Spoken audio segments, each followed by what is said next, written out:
arrived in Kalaupapa, which is a place you're only allowed to come if you have a permit, which we get through the mule ride, because this is still a Hansen's disease colony, or leper colony as it used to be called.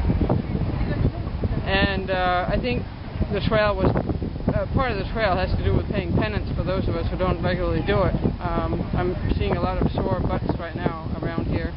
Anyway, but this is such a gorgeous, it's not really a gorgeous day actually, in the sense of Hawaiian weather, because it's actually a blustery, stormy day, and there's swell coming in from far away, and it's hammering the coast, but it's gorgeous. The result is very gorgeous.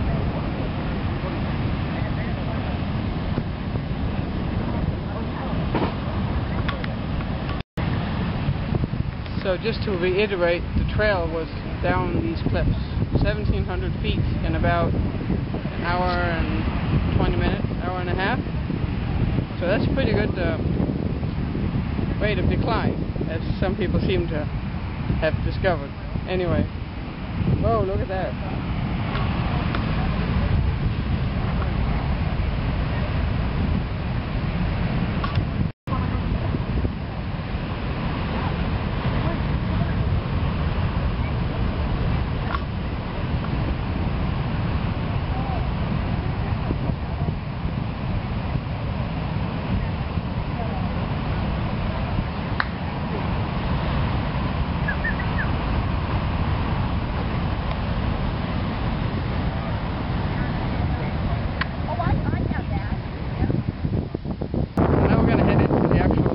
Colony and meet some of the residents here, and there's a tour that takes people through the history of Kalaupapa, and we'll share more with you when we have it. We cannot show you any patients that live here because that is against the law. Well, here comes the ride. Oh, man, that's right. Yeah.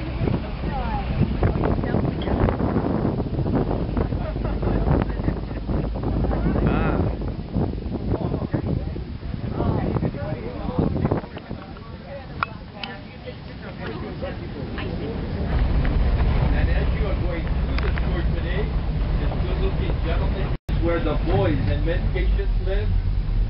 They were separated from the girls and women patients who lived at the mission. In fact, a few months ago there was a roof on the cap of that big, excuse me, maybe familiar with Mother Mary Ann.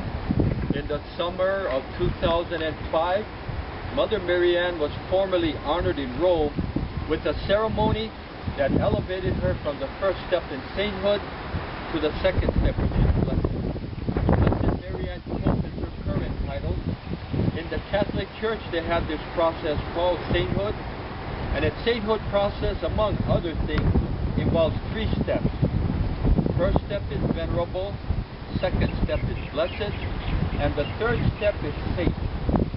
Now, in January of 2005, Mother Mary Ann's remains were exhumed from the gravesite here. Mother Mary Ann, like Father Damien, wanted to be buried here. Now, the exhumation of her remains was done mainly for 2 reasons. Number 1, they wanted to do some forensic type of work on her remains, mainly for identification purposes. And the second reason is that today, here in Kalaupapa, the Catholic Church here, as well as the other Christian churches, own no land or no property in Kalaupapa. Unknown to us today is, what is the future of Kalaupapa when the last of the former patients leave? Now, in the early 1880s, Mother Mary Ann and a number of the sisters from the Order of St. Francis in Syracuse came to Honolulu. And I understand there are a total of 7 sisters who arrived there in Honolulu, which included Mother Mary Ann. Now, at that time, Mother Mary Ann and the sisters had done their work in Honolulu at a place that was called the Kaka'ako Branch Hospital. Now, the Kaka'ako Branch Hospital, which was located near downtown Honolulu, was for patients who were suffering from Hansen's disease or leprosy only.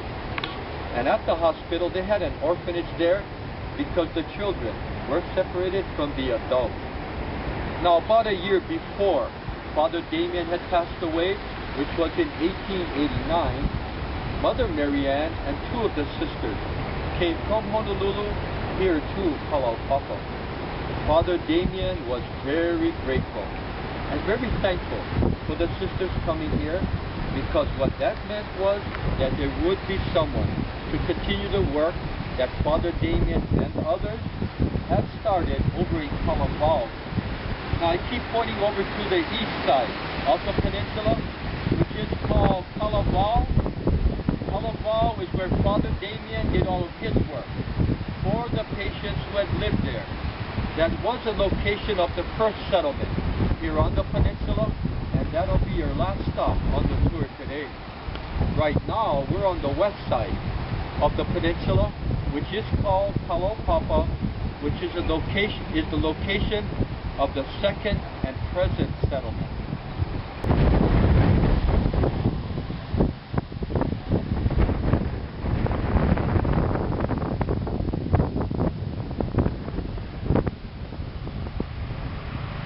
Aloha.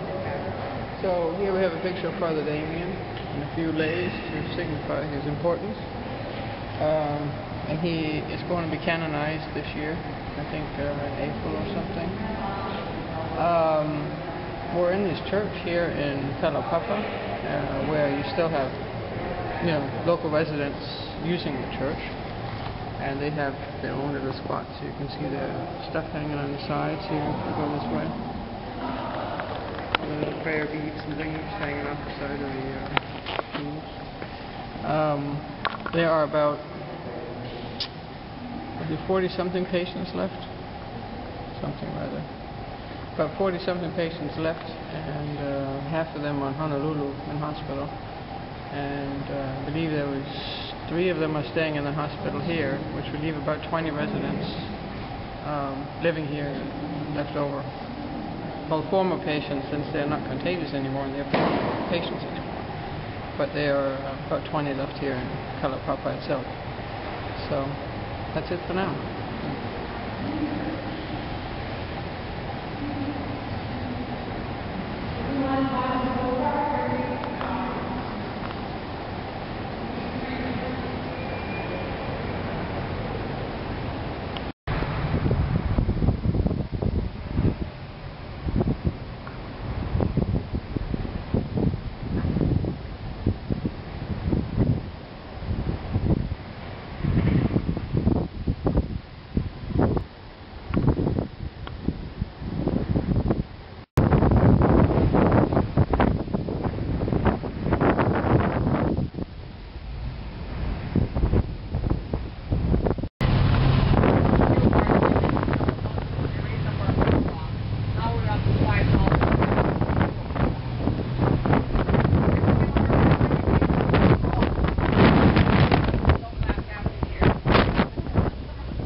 Movie, I'm not sure which it was.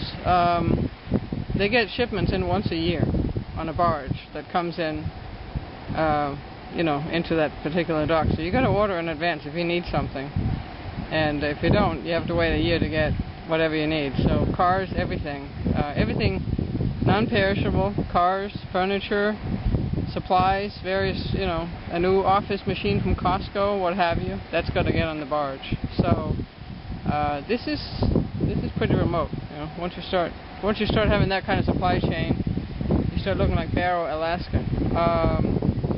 Perishable supplies come in on the daily flight, but that's a very small plane, so it's only what you're going to eat that might go bad. That's it. Medical supplies maybe, but that's it.